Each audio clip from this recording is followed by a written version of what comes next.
आज हम रिव्यू करने वाले हैं एसईएल मैन्युफैक्चरिंग कंपनी को। इसमें आजकल बहुत ज्यादा तेजी आ रही है, एक तरफा इसमें तेजी आ रही है। हर दिन ये 5% का अपर सर्किट लगा रहा है। ये 5 दिन का चार्ट देख सकते हैं, हर दिन अपर सर्किट लग रहा है। 1 महीने का चार्ट देखेंगे तो भी इसमें हर दिन अपर सर्किट लग रहा है। 6 महीने का चार्ट देखेंगे तो भी इसमें अपर सर्किट ही लग रहा है। और ये अपर सर्किट लगने का कारण क्या है, कंपनी काम क्या करती है, और ऐसा इसमें क्या चमत्कार हो गया कि अचानक से ही ये कंपनी का भाव बढ़ने लग गया। क्या ये भाव सस्टेन कर सकता है या ये भाव नीचे की तरफ अपनी जर्नी शुरू कर सकता है, जानेंगे सारी डिटेल इस वीडियो के अंदर में। तो अब इस कंपनी के बारे में थोड़ी डिटेल जान लेते हैं। तो सेल ग्रुप है क्या, बहुत ही छोटे शब्दों में बताऊंगा सेल ग्रुप है क्या। तो सेल ग्रुप बेसिकली एक टेक्सटाइल से रिलेटेड कंपनी है और इसने कहा है कि वर्टिकली इंटीग्रेटेड टेक्सटाइल कंपनी है ये। अब वर्टिकली इंटीग्रेटेड टेक्सटाइल कंपनी मतलब क्या, इसका मतलब ये होता है कि कॉटन जो आती है ना खेतों से, वहां से निकाल कर ये सीधा का सीधा फाइनल प्रोडक्ट में कन्वर्ट कर देती है। इसके बीच में कई सारे प्रोसेस आ जाते हैं, जैसे स्पिनिंग करनी होगी उसे, वो गांधी जी को देखा होगा आप लोगों ने चरखा चलाते हुए, बस वही स्पिनिंग है। उसके बाद में नीटिंग हो गई, फिर प्रोसेसिंग ऑफ यार्न हो गया, फैब्रिक्स हो गए, ये सब करके फाइनली ये फाइनल प्रोडक्ट निकालते हैं, जैसे टॉवेल्स हो गए, रेडीमेड गारमेंट्स हो गए। अब रेडीमेड गारमेंट्स क्या, भैया शर्ट पैंट पहनते हैं ना, बस वही सब चीजें होगी। बेडशीट्स है, टॉवेल्स है, कई सारे पिलो कवर्स है, कई सारे प्रोडक्ट्स इसके आ जाते हैं। तो ये तो हो गई भैया कहानी इसकी। अब भाई साहब ये कंपनी इतनी ही अच्छी थी, इतनी ही वर्टिकली इंटीग्रेटेड थी, तो फिर इसमें ऐसा क्या हो गया कि इस कंपनी का भाव कई सालों तक 1 रुपए, 2 रुपए, 3 रुपए के आसपास, यहां देखिए आप 2017 से देख रहे हैं ना, 2018, 2019, यहाँ 80 पैसे, 90 पैसे, ऐसा भाव क्यों चल रहा था। इसका मेन रीजन क्या है, तो इसका मेन रीजन था ये बोरोइंग। ये आप देख रहे हैं बोरोइंग, बोरोइंग आप 2010 में देखिए, ये करोड़ में है। 1,000 करोड़ का कर्जा लेके रखा हुआ था इस कंपनी ने। फिर ये 1,700 करोड़ हुए, फिर ये 3,000 करोड़ हुआ, फिर ये 4,000 करोड़ हुआ, फिर ये 5,000 करोड़ हुआ। ये मतलब इस तरह से बढ़ा है, इस तरह से ये कर्जा बढ़ा है, और यहाँ पे आकर इनके दम तोड़ दिया इन्होंने। इनकी हालत खराब हो गई। यहाँ पर कंपनियों ने, जिसने लोन दिया था ना, उन्होंने इस पे धावा बोल दिया। और मालूम है कौन सी कंपनी थी, किसने लोन दिया होगा, आपको मालूम है? सारी की सारी सरकारी कंपनी थी, जैसे state bank of India, Indian bank. एक काम करते हैं, पूरी डिटेल दिखा ही देता हूं आप लोगों को, तो शेयर होल्डिंग पैटर्न में जाएंगे ना, अभी इनको इसके शेयर्स मिले हैं, ठीक है। ये कंपनी दिख रही है ना, state bank of India, Indian bank, Punjab national bank, union bank, सारी की सारी अपनी सरकारी कंपनी है maximum. UCO bank, Indian overseas bank, ये सारों ने इनको मिलकर क्या किया, लोन दिया।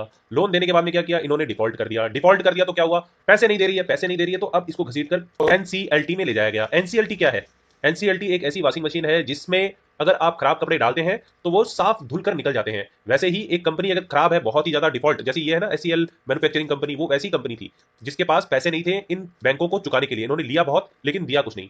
तो एनसीएलटी के अंदर में चली गई। एनसीएलटी में जाने के बाद में इनका फैसला आया, और फैसले में ये आया कि इसकी भैया प्रमोटर को चेंज करना पड़ गया और दूसरे प्रमोटर को लाया गया। मतलब दूसरे आदमी ने बिड किया कि हमें दे दीजिए ये कंपनी, और वो कंपनी है ARRESS leading edge private limited, ये कंपनी थी। तो इनको ये शेयर कितना मिल गया, 75%। यहाँ आप देखेंगे ये प्रमोटर की होल्डिंग है, ये 18% के आसपास थी। ये पुराने प्रमोटर है, कहां तक पुराने प्रमोटर है, तो दिसंबर 2020 तक यहां तक पुराने प्रमोटर है। उसके बाद में रिजोल्यूशन आया फरवरी में, और उसके बाद में मार्च 2021 से इनके प्रमोटर होल्डिंग चेंज होगी एज पर एनसीएलटी ऑर्डर।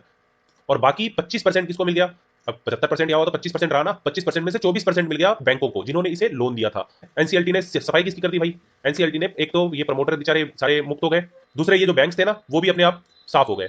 इन बैंकों को क्या मिला, तो इनको इनकी शेयर होल्डिंग मिल गई।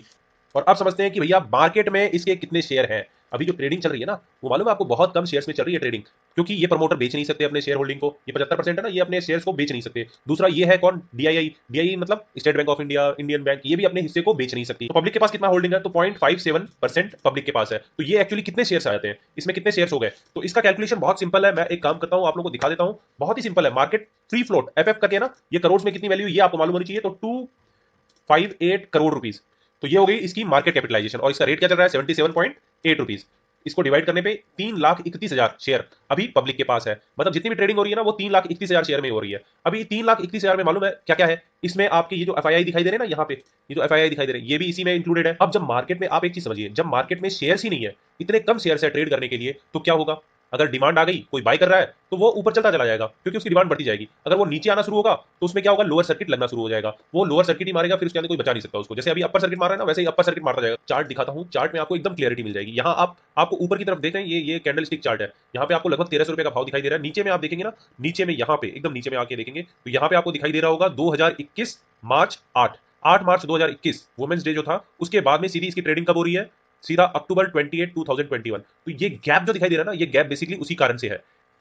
यहाँ पे हमें ऐसे गैप दिखाई दे रहा है, ये बेसिकली ये जो एनसीएलटी में जाने के बाद में ये कांड हुआ, और उसके बाद में फिर इसमें ट्रेडिंग स्टार्ट हुई। और ट्रेडिंग स्टार्ट होने के बाद में आप देख सकते हैं बहुत कम वॉल्यूम में ही ट्रेडिंग होगी, बहुत कम लोग ही इसमें बाइंग सेलिंग कर सकते हैं, क्योंकि बाहर फ्री फ्लोट में बहुत कम है। बाकी जिसके पास है वो प्रमोटर और ये सब लेके बैठे हुए हैं। सेम टू सेम अपना ऐसा ही मेरा एक वीडियो है ऑर्चिड फार्मा के ऊपर में, गोपाला पॉलीप्लास्ट के ऊपर में, सेम टू सेम स्टोरी उनकी भी ऐसी ही है। अब इसमें लोग क्या कहते हैं कि भैया इसकी सेल्स एंड मार्जिन देखो, इसकी प्रॉफिटेबिलिटी देखो, तो इस सेल्स एंड मार्जिन और ये सब का कोई मतलब नहीं है। क्योंकि क्यों मतलब नहीं है बताइए आप, तो ये 2007 से लेकर 2021 तक जो भी डेटा दिखाई दे रहा है ना, इसका कोई मतलब नहीं है, कोई सेंस नहीं है, क्योंकि इसके प्रमोटर चेंज हो गए भाई। इसके प्रमोटर पहले कोई और थे, अभी प्रमोटर चेंज हो गए, इस कंपनी ने डिफॉल्ट किया, पैसे नहीं चुकाए, इसके कारण इस कंपनी का यहाँ का हिस्ट्री भूल जाइए। अभी जो भी स्टोरी है ना, वो आगे की स्टोरी है। इसके बाद में जनरली ओएफएस आते हैं, राइट्स इशू आते हैं। रुचि सोया के साथ भी ऐसा ही हुआ था। रुचि सोया भी डिफॉल्ट हो चुकी थी, खत्म हो चुकी थी। इस तरह की बहुत सारी कंपनी है जो एनसीएलटी में जाने के बाद में उनकी किस्मत पलट जाती है। सिंपल सा ये चार्ट देख लो कि चार्ट सीधा 5% का अपर सर्किट मार रहा है, कहां तक मारेगा कह नहीं सकते। तो यहां से इसकी शुरुआत हुई है, लगभग ₹4.95 से इसकी शुरुआत हुई है, और ये सीधा का सीधा एकदम ऊपर की तरफ ₹117 अभी तक आ चुका है। ₹4 से ₹117 हर दिन अपर सर्किट 5% का। अभी ये कहां तक जा सकता है? तो मैं एक एग्जांपल देखता हूं। ऑर्चिड फार्मा ₹8 से इसकी जर्नी शुरू हुई थी और ₹2300 तक गया था ये। और उसके बाद में क्या हुआ? उसके बाद में ये धरातल पे आया और ₹400, ₹500 या ₹300 के आसपास अभी ट्रेड कर रहा है। अब आता है सबसे इंपॉर्टेंट क्वेश्चन कि क्या हमें इसे बाय करना चाहिए या नहीं करना चाहिए। तो ये जान लीजिए कि ये ऐसे जो शेयर होते हैं ना, जो एनसीएलटी वाले शेयर होते हैं, वो होते हैं एक लॉटरी की तरह। अगर लग जाए तो आपकी किस्मत चमक जाएगी, और अगर नहीं लगे तो आपके पैसे पूरे डूब जाएंगे। तो सेम टू सेम केस है सेल मैन्युफैक्चरिंग के साथ में। अब आप अगर लॉटरी खेलते तो पूरा घर बार बेच कर तो उसमें डालते नहीं ना पैसे। तो उसी तरह से आपको इसमें भी अपना पूरा अलॉटमेंट नहीं करना है। आपको अगर करना है ना, तो आप मैक्सिमम 1% ऑफ योर कैपिटल, जितना मान लीजिए ₹1 लाख आपके पास है, तो ₹1000 आप डालिए, कोई दिक्कत नहीं है इसमें। लेकिन इससे ज्यादा आप इसमें इन्वेस्ट मत कीजिए। और सबसे बड़ी बात मालूम है, ये अपर सर्किट स्टॉक है, और अपर सर्किट अगर स्टॉक में आपको बाय करना है ना, तो ये इतना आसान नहीं होता है। इसके लिए बहुत पापड़ बेलने पड़ते हैं, हर दिन कोशिश करनी पड़ती है, हर दिन आपको सौदा डालना पड़ता है, हर दिन अपना रेट डालना पड़ता है। और अगर ये जानना है कि किस तरह से आप अपर सर्किट वाले स्टॉक में बाय कर सकते हैं, तो मेरा एक वीडियो है, वो देखेंगे तो उसमें अपर सर्किट के बारे में मैंने बहुत अच्छे से डिटेल में एक्सप्लेन किया है और प्रैक्टिकली करके दिखाया है। ये मेरा एक ग्रुप है जहां पे अगर आप पेटीएम मनी में अपना अकाउंट खुलवाते हैं मेरे लिंक, रेफरल लिंक के द्वारा, और उसमें आप एक ट्रांजेक्शन करते हैं स्टॉक का, तो मैं आपको इस ग्रुप में ऐड कर लेता हूं, जहां पे मैं ट्रेनिंग और ये सभी फ्री में देता हूं, और स्टॉक्स जो भी मुझे सही लगते हैं ना, वो मैं यहाँ पे डिटेल डालते रहता हूं।